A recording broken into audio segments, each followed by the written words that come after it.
So the Forbes 400 is our ranking of the richest people in the United States. We've been doing it every year since 1982.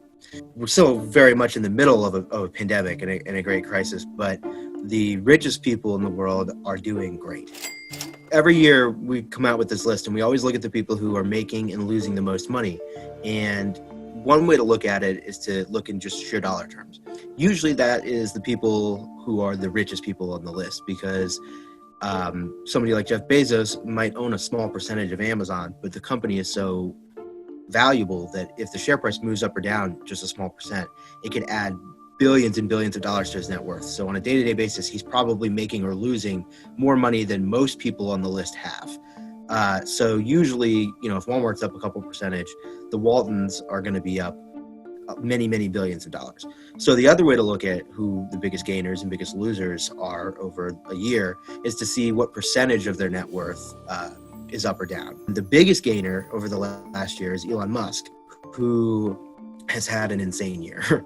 It's been a crazy year for Elon Musk. So much has happened. He had his 7th child with the singer Grimes, which he named, I'm not even going to try to pronounce. He beat a lawsuit for calling a guy a pedophile. He's been in the headlines because he tweeted that he was going to own almost no possessions and sell all of his homes.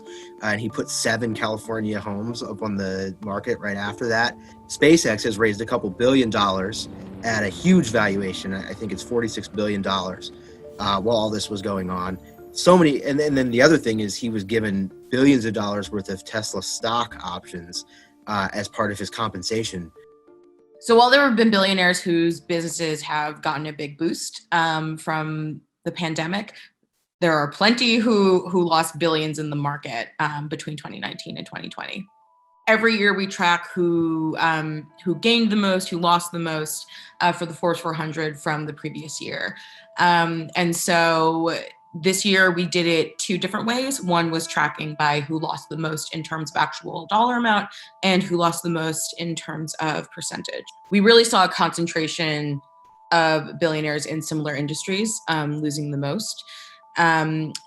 Particularly oil was hit really hard after oil prices went negative in April. And then also billionaires who made their money in concessions. So the billionaire who lost the most in terms of dollar amount was Warren Buffett. He is worth $7.3 billion less than he was last year.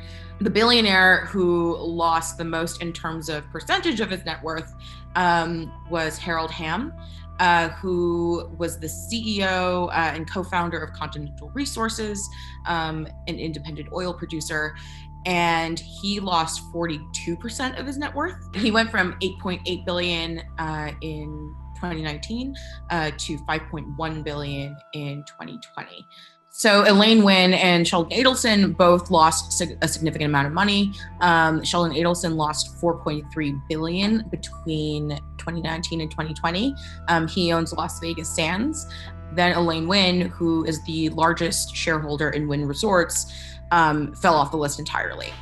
Even in times of crisis, there are people who are benefiting from it. There are people who are finding innovative ways to help people through the crisis, ways to entertain people through the crisis. You think of somebody like Reed Hastings, the founder of Netflix, also one of the biggest gainers over the past year. Tiger King totally gripped the nation, and some of their other shows have totally gripped the nation.